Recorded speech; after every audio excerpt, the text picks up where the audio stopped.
ऐसी हालत है इस वक्त देश में कि जिनका शिक्षा से कोई संबंध नहीं है वो शिक्षा मंत्री, जिन्होंने कभी किचन में पैर नहीं रखा वो खाद्य मंत्री बने हुए।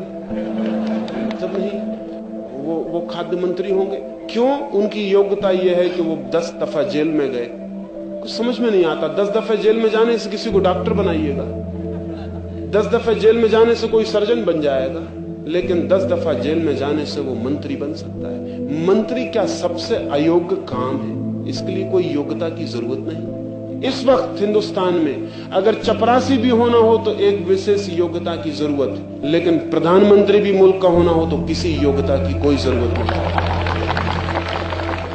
सबसे अयोग्य काम जिसके लिए शिक्षित होने की, योग्य होने की, किसी तरह के विशेष ज्ञान की कोई जरूरत नहीं है, वो राजनीति। इसलिए राजनीति अशिक्षित, अयोग्य, जो कुछ भी ना कर सके, सब तरह से पंगु, बुद्धिहीन, उन सबका धंधा बन गया, उनका अड्डा वहां खड़ा हो गया। इससे मुल्क को बचाना पड़ेगा। आज अजीब हालत है। जो सोच सकते हैं, विचार सकते हैं, उनकी कोई आवाज नहीं है। जो जोर से चिल्ला सकता है, मुक्का पटक के टेबल बजा सकता है, 10-5 आदमियों को किसी भांति राजी कर सकता है अपनों को कि ये बाबूजी हैं, नेताजी हैं कहने के लिए, वो आदमी जीत जाएगा, वो मुल्क में ताकत में पहुंच जाएगा, वो फिर बैठ जाएगा वहां। और एक अजीब जाल है जो बहुत हैरान करने वाला है। दिल्ली में मैं होता हूं तो देख के बड़ी हैरानी होती।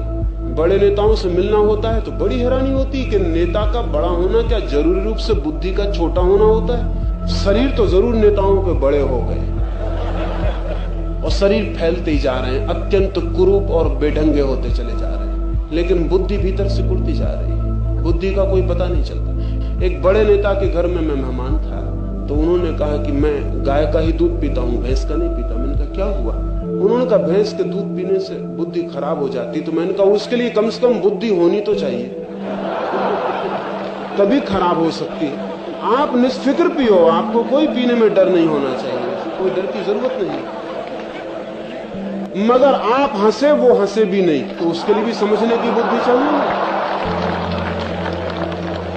वो मुझे मुंह बाके देखते रह गए कि मैं क्या कह रहा हूं। एकदम बुद्धिहीन नेतृत्व मुल्क के ऊपर बैठ रहा है, कौन उसे अलग करेगा? बहुत हैरानी का मामला हुआ है, लेकिन चारों तरफ घटित हो रहा है। और इसे कैसे रोका जाए? युवकों को राजनीति में भाग नहीं लेना चाहिए, लेकिन राजनीति पर गहरी नजर रखनी चाहिए, समझना चाहिए, पहचानना चाहिए, अध्ययन करना चाहिए। जब वो कल जिंदगी में भाग लेने आए तो जो भूल पिछली हमने 20 सालों में की है वो आगे ना हो, इसका बोध, इसकी मेहनत, इसका श्रम उन्हें उठाना